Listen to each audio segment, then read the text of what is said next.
Bonjour et bienvenue dans ce numéro d'information sur la radio-télévision communautaire RTC. Pour démarrer, le président de la République, Bassirou Diomaye Diakhar Faye, était ce lundi à Tanaf dans le cadre de la mise en œuvre du plan Diomaye pour la Casamance. À cette occasion, il a procédé au lancement du projet d'aménagement et de bitumage de la route de Sandiniéry-Tanaf dans la région de Sédhiou, département de Goudomp, à la frontière avec la Guinée-Bissau. Il a également annoncé la construction dans les mois à venir du deuxième pont de Ziguinchor. Suivons ses propos au micro de Aïssatou Zinette Badji. À quel point les échanges économiques et commerciaux entre les deux pays, particulièrement sur cet axe, pour ce qui est des produits qui sont échangés, mais aussi même en termes de fréquentation d'infrastructures sanitaires hospitalières dans la région de Sédhiou et plus généralement dans la région de Ziguinchor sont importants.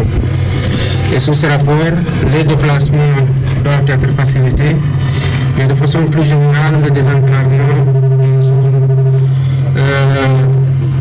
du sud et particulièrement de la région de Sédhiou dans les départements de Goudomp et de Tanaf me tiennent particulièrement à cœur. Dans le cadre de ma tournée économique en zone sud, j'ai pu m'entretenir avec les élus locaux, mais aussi avec les acteurs politiques de la région. Et la question du désenclavement est revenue particulièrement à plusieurs reprises dans les échanges que j'ai eus qui ont été extrêmement fructueux.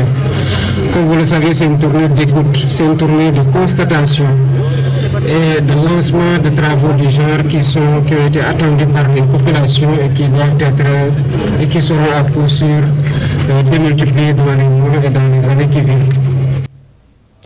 Et puis, le maire de la commune de Tanaf estime que le bitumage de la route Sandiniéry-Tanaf contribuera à améliorer la mobilité des personnes et des biens tout en renforçant les échanges transfrontaliers avec la Guinée-Bissau. Il a par ailleurs plaidé pour la réalisation de pistes de production afin de mieux soutenir les activités économiques du département de Goudomp. Voici les explications de Léonce Nzali au micro de Oumar Sissi. Au-delà du trafic commercial que cela engendrera, je disais quelque part que déjà ça va au moins renouer les relations humaines qu'il y a déjà entre les deux populations de la République de la Guinée-Bissau et celle du Sénégal. Au-delà de ça aussi, les retombées en termes d'économie, nous savions tous que quand il y a une route qui est bien faite, le trafic de transport est dense et en plus de ça, il y a des infrastructures que cela, au moins les infrastructures connexes qu'on a prévues dans le cadre de la réhabilitation de cette route-là. Vous voyez déjà qu'au niveau de Tanaf, nous allons bénéficier de beaucoup d'autres infrastructures connexes, notamment la construction d'une école, d'une unité de transformation de produits pour les femmes de Tanaf. Et la route va réaliser une autre voie connexe sur 2 km au niveau de Tanaf. Même en termes de sécurité aujourd'hui, ça va faciliter aujourd'hui le contrôle au niveau des frontières, aussi bien au niveau de la douane qu'au niveau des forces de défense, des autres forces de défense et de sécurité.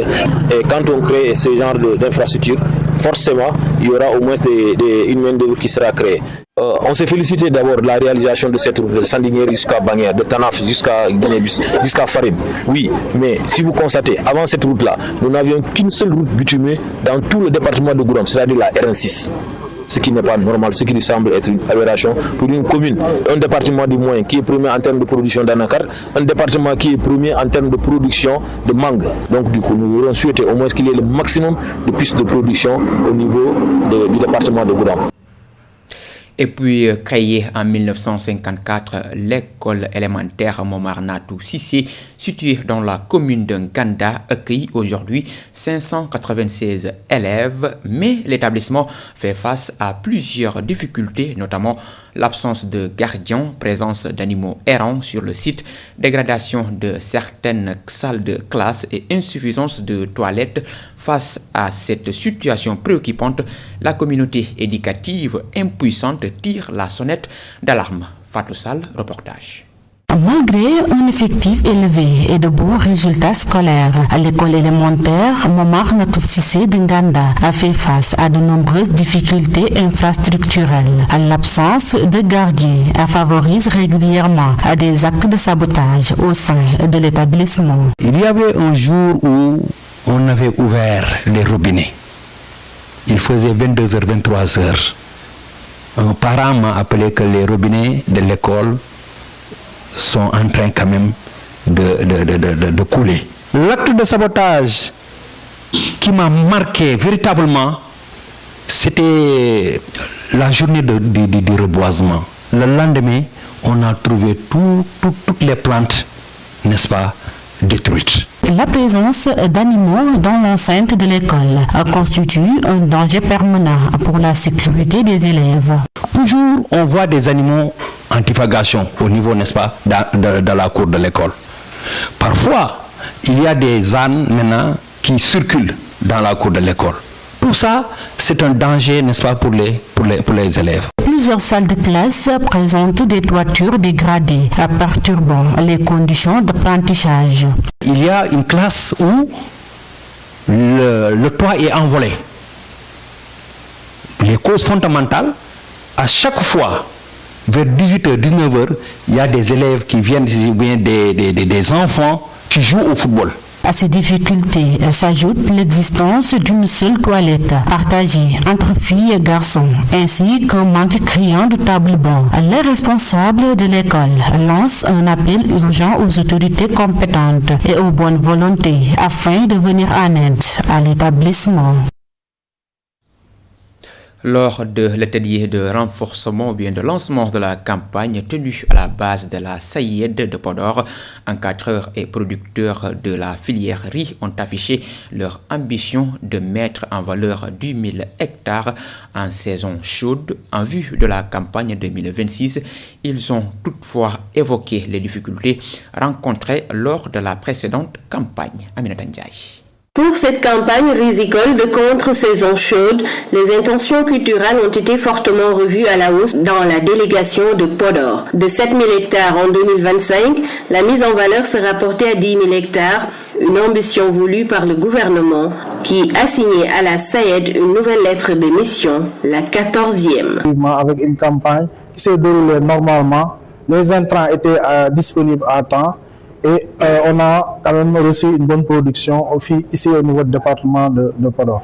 L'État du Sénégal a signé un contrat programme riz en juillet passé avec les acteurs de la filière pour définir sur un horizon de 5 ans ce que doit devenir les superficies rizicultivables dans chaque département. Cependant, plusieurs contraintes, dont la lancinante question du matériel agricole, ont été rencontrées lors de la dernière campagne, ont noté producteurs et encadrement à la SAIED en présence du préfet Amadou Diop qui a promis de porter le plaidoyer auprès des plus hautes autorités. Durant cette campagne, sinon la campagne 2025, il y a eu beaucoup de contraintes, beaucoup de difficultés, mais quand même qui ont été solutionnées. Je m'en veux par rapport à la cherté de certains facteurs de production, tels que l'électricité qui est décriée par les producteurs, mais aussi le problème par rapport à certains aménagements, ainsi de suite. Malgré les nombreuses difficultés, les acteurs de la filière riz ont unanimement salué les efforts du ministère de l'Agriculture, de la souveraineté alimentaire et de l'élevage dans la mise en place des meilleures conditions de production. On positionne la SAIED dans le cadre de son repositionnement, mais aussi pour mieux répondre aux préoccupations de l'État du Sénégal, les préoccupations qui ont pour nom, en tout cas, aller vers l'atteinte des objectifs d'autosuffisance en riz, j'allais dire de souveraineté alimentaire. De production risicole, une en saison chaude et une autre en hivernage. Entre les deux, les producteurs s'adonnent à la campagne maraîchère.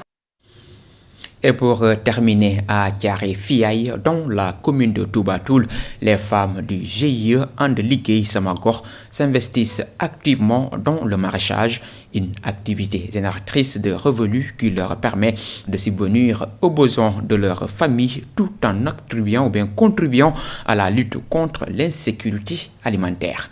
Pape Kairé.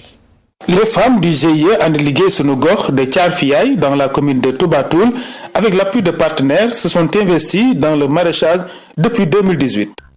Si tu entres dans les pépinières, les différents articles y sont. Et tout ça, nous essayons de voir le consommer local. Nous faisons tout pour ce que nous consommons dans les maisons soit cultivé dans notre périmètre. Dans le périmètre maraîcher, les femmes se sont organisées par le respect rigoureux d'un emploi du temps bien établi avec des amendes. Quand il démarre le travail, cela ne nécessite pas beaucoup d'eau. Nous sommes constitués en groupe. Nous travaillons à tour de rôle. Il n'y a pas de soleil. L'eau n'est pas abondante. C'est la raison pour laquelle celles qui viennent après 9 heures, on les inflige une amende. Pour ces femmes, l'activité a permis de générer des revenus complémentaires pour leur famille. À vrai dire, j'y travaille et je gagne des revenus. C'est pas facile de garder de l'argent, mais je l'ai dépensé dans la famille. Je suis passée chez notre présidente pour lui dire que j'envisage d'acheter quelque chose. C'est ce que j'ai fait en achetant une natte, une théière et